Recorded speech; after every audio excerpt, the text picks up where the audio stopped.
My name is Jay Ash. I'm the city manager of Chelsea, Mass. Some of you may be asking why didn't Chelsea, Mass send its mayor? It's because we don't have any mayors. Chelsea's last 4 mayors became guests of other authorities at one point or another. We had a charter change that changed the form of government from a mayoral form of government to a city manager form of government. So frustrated were our local people about the status of mayors that not only did they not allow for a ceremonial mayor, but even the city council president can't call himself mayor. So, very interesting. I grew up in the city, and my first mayoral election, I was 11 years old, and so I grew up in politics. And for those of you mayors out there that are looking at me and saying, well, geez, you never had to campaign for your office, it took me 13 votes of the city council to become city manager. And after the 7th ballot, I started to think I had to hold signs. And after the 10th ballot, I was getting ready to print up bumper stickers. So all things are political, including becoming a city manager. So I enjoy being on this side. I will tell you, in case I forget, that although I've spent my life in politics, I have a newfound respect for you people who put your name on the ballot and serve in a mayoral capacity. I'm reminded of what LBJ once said, that as he was president of the United States, to paraphrase, he said, no matter how difficult my day may be, I smile, I could be a mayor, could be worse, right? So congratulations for all of you who are doing it well. It's a great pleasure to be here with the Mayor's Innovation Project. I've met a number of you and have already learned an awful lot that I'll bring home and call my own, so thank you for your ideas. I'm here with the Massachusetts delegation. Lisa Wong and Mayor Fitchburg, who's a true innovator in Massachusetts, is here. Mayor Wong and I serve together as co-chairs of the Gateway Cities Innovation Institute that is working on improving education and economic development in gateway cities. And Mayor Alex Morse is here from Holyoke. Mayor Wong, Mayor Morse, and myself are 3 communities of the 6 that the Boston Fed recently recognized as working cities, communities that are using innovation to elevate the status of people in our community. So we're excited about what's happening in Massachusetts. I'm happy to share with you a little bit of something special that's happening in Chelsea. I'm going to talk about the Box District, which is an affordable housing project, but I'm not going to talk about it so much as an affordable housing project as that I am going to talk about it as a project for change in other areas. So I'll be showing some pictures. You'll recognize the pictures. They're your towns. They're places that were transformed from something that was old and blighted to something new and exciting. But the wording is really important because we've figured out how to use affordable housing as not only a tool to help people with their own prosperity, but to really change the way the community feels as well. So our affordable housing project, the Box District, helped to stabilize market conditions in Chelsea. During the recession and the foreclosure crisis, Chelsea was one of those places that could have been hard hit by the foreclosure crisis. This Box District project helped to stabilize a neighborhood that was very vulnerable to foreclosure and made sure that although the foreclosures were coming, they didn't become rampant and they didn't take down an entire neighborhood. Having grown up a little bit in the planning world and doing economic development for 17 years, I never quite understood the connection between affordability and the ability to attract market rate housing. Oftentimes it's the other way around. We talk about if you want to build market rate housing, you have to do this percentage in affordable housing. But we never really say to affordable housing developers, if you want to do affordable housing, you've got to bring some market rate housing in. We were able to do that here, and we'll show you some statistics soon about that. The Affordable Housing Project also helped us to induce public investment both on the state level and on the municipal level, and really has transformed the neighborhood through infrastructure. The last 2 are probably the most significant ones. One, in communities where affordable housing is needed, you often have communities that are living in isolationism. And we were able to use this affordable housing project to help neighbors get to know neighbors and to tie together the social fabric of a neighborhood. And lastly, tremendous leaders working on separate agendas. The Working Cities Challenge that I've referenced that the Federal Reserve of Boston has helped us understand is the philosophy is that communities that work together are the most resilient. Communities that work together with leadership that is on the same page are the most resilient. And what we found was this affordable housing project helped to bring our leaders together and become even more resilient in the face of crisis. So a little bit about Chelsea, if I could. I don't know how the Cambridge got sidetracked there. David, I'm sorry that your old Cambridge doesn't have its full name, but One of the things that we benefit from is location. So Chelsea is just north of Boston and of Cambridge, Logan Airport, major economic engines of New England that are doing really well. The interesting thing about Chelsea and its location is that we were never able to take full advantage of that location until just recently. You can see, by the way, that there are very few trees in Chelsea. I think they were all plowed over about 200 years ago. So a little bit of background. Census says we're 35,000. We really feel like we're 42 or 45,000. There's a huge undercounted population. At 1.8 square miles, we're the smallest city in the Commonwealth, and yet we're the second most dense. We have crime, we have unemployment, we have social issues that are rampant. The city is very old. We were founded in 1624. I'd like to say that our first contaminated site happened in 1624 as well. The point there is that yesteryear's smart growth has left us with things that we need to overcome. Contamination in the ground, poor infrastructure, aging buildings and the like that create problems. The opportunities, of course, is that our location of Boston and Cambridge mean that if we could get our act together, we'd be able to flourish, and we've been able to do that.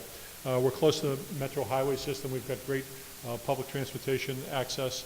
The thing that I sell all the time to developers is that we're a mile from downtown Boston, and we're about a tenth of the cost.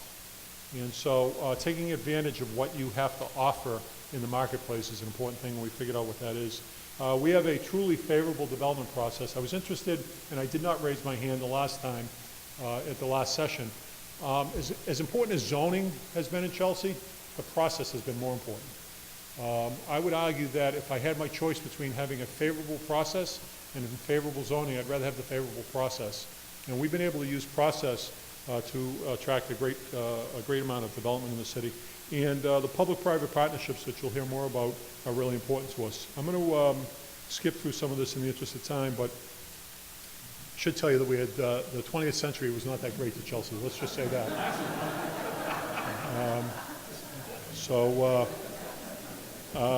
Hooray for the 21st century. Let's go to the good news. So as I mentioned in my introduction, we just became the All-America City again, so I've had the opportunity to lead 2 delegations, the All-America City effort. If you haven't done it for your community, I would truly suggest you do. It's a tremendous team-building exercise, and it's even better when you win. We've had 3 bond rating increases this century. There's thriving development that's going on. Talking to my friends from the Vermont delegation, we have a Vermont developer who in 1.8 square miles is doing 5 hotels. So the development environment has just taken off.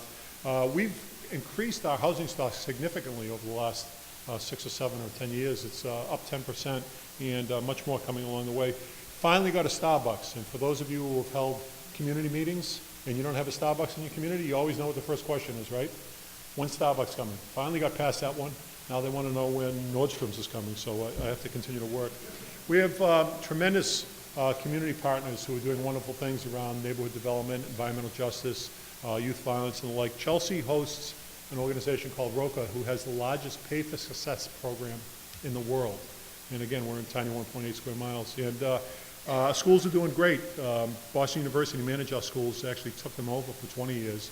Schools are doing great now. In the last 2 years, our top 2 students were accepted to Yale and Harvard. I don't think they applied to UNC, though, so I'll carry with them some brochures. So let's talk about the Box District a little bit. I'd like to talk about how our community was fully built out 100 years ago. So creating a new neighborhood is really a challenge when you don't have any trees to cut down or fields to plow over. But the Box District, you can see outlined, is 6 separate projects that were separate but coordinated. So there was a loose master plan. And again, talking about the first presentation, my philosophy has been it's been great to have plans, but it's even greater to have some flexibility. And so we've used the coordinated approach to have some flexibility to respond to market conditions. We took marginal, blighted, overly ugly, I should say, industrial properties and turned them into a great residential and open space. And we've made significant physical and social improvements along the way. So these are the pictures you could see in your community. The left side is the stuff that existed in yesteryear, and the right side is the new pictures. I grew up 2 blocks from this neighborhood. My mother wouldn't let me go down on the left-hand side when I was growing up because nothing good was happening down in that neighborhood. And now there's all kinds of terrific things happening, including this spectacular park that you see down in the bottom right-hand side. So, you know, the great thing about when I was at the State House, I was in public policy. I worked as a legislative aide, and then I was a staff director of the House Majority Leader in the Mass State House. And public policy, you didn't get to see the benefit of it. The great thing about what we see on the local level, what we do on the local level, is that you can go by a lot like this corner lot, say a 10,000 square foot park, and see the kids playing in there and say, you know, if it wasn't for me, that wouldn't happen. Those kids wouldn't have a place to go. So that's one of the rewarding things, as you know, about working on the local level. So, you know, our box district strategy didn't focus on urban renewal. We've done a very successful urban renewal project, but instead of focusing on urban renewal, we looked at all the tools that we thought we could bring to the table.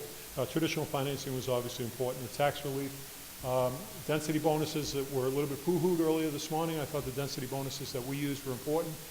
So Rick, is Rick still here? So Rick, you mentioned one size fits all, right? You and I both know that one size doesn't fit all, right? It's a misnomer. Sometimes density bonuses don't work, sometimes they do. You have to go on a case-by-case basis, a community-by-community basis, and see what your goals are. Infrastructure investment was critically important, and we used innovative financing techniques to ensure that financing was available. Sorry, I got to check because for some reason the bottom parts of my slide have been cut off here. Additionally, we had partners that were very important, and we did a lot of partnership bonding. We spent a lot of time working on the infrastructure of the team before we got into the infrastructure of the development, and a great deal of patience and flexibility. There's that word, our speaker earlier mentioned the F word as being a bad thing. I think that flexibility is a really good thing, and it's really been part of the success that we've had in Chelsea. I'm not going to spend a lot of time on this. You all have sources of financing to do projects. We have them in Massachusetts, of course, and a groundbreaking with the governor in the middle. So, in addition to creating the housing, which is certainly very important, there were other outcomes that I really want to highlight, and a reason why you should consider doing an affordable housing project in your community and what you can expect to get out of them. They're physical. In addition to the housing, we were able to bring parks and a new greenway to town. The Silver Line, which is a bus rapid transit, is going to come to this neighborhood because the neighborhood is now built out. We had non-partner investments, which mean that's a real sign of success. When you do the investment, you hope that somebody else who you're not talking to is going to come in and say, hey, you've done well, and we want to do an investment as well. That happened. Programmatically, the North Bellingham Hill plan happened. The community came up and said, we see the investment happening. We're ready to commit to this neighborhood as well, and they did a tremendous community plan that ended up bringing us Connect.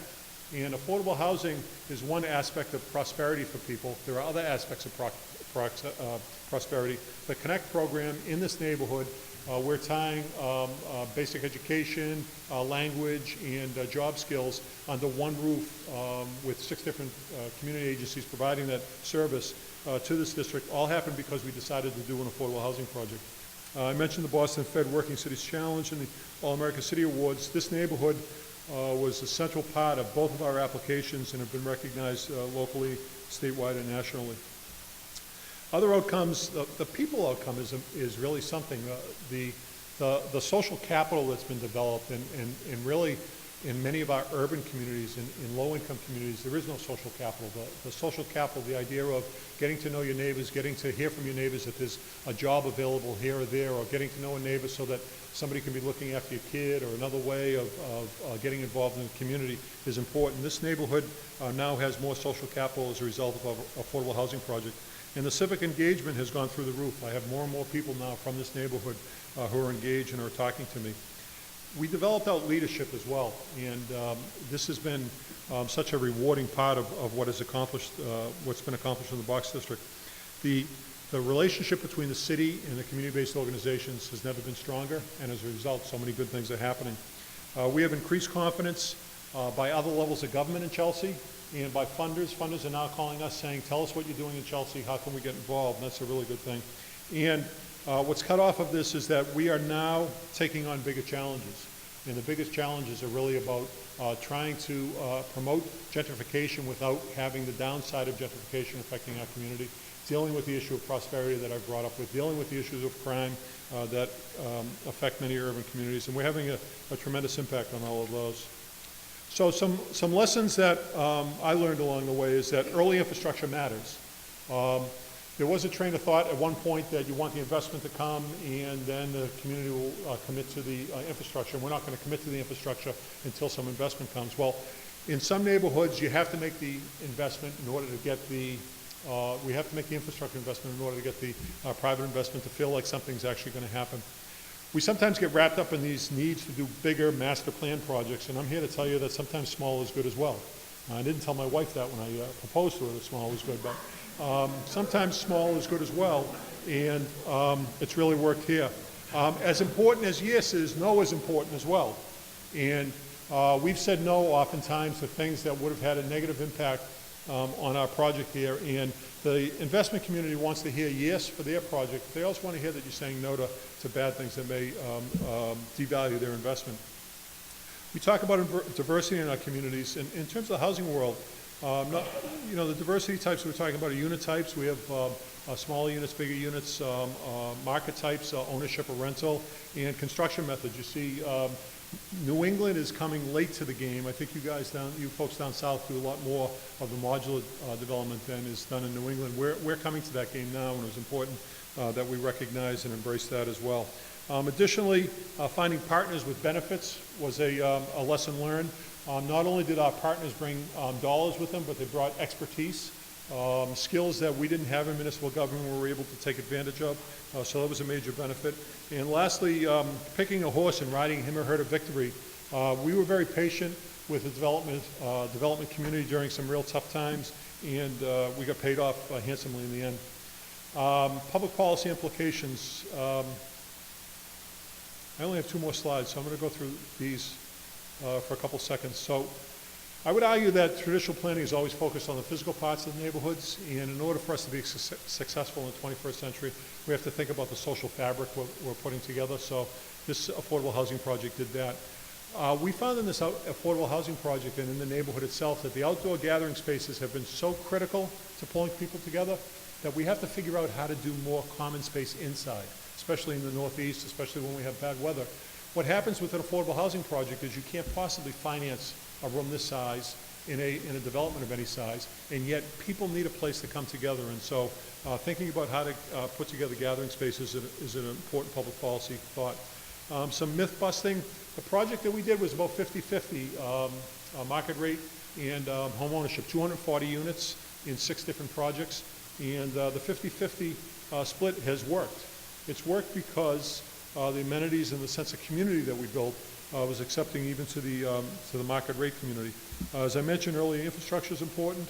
Going up to the next corner, the self-imposed momentum killers, the things that we do, zoning delays, the onerous workplace requirements, more ambitious code standards, costly design features, those are all things that we put on a project and can have the effect of killing momentum. So dealing with those is important.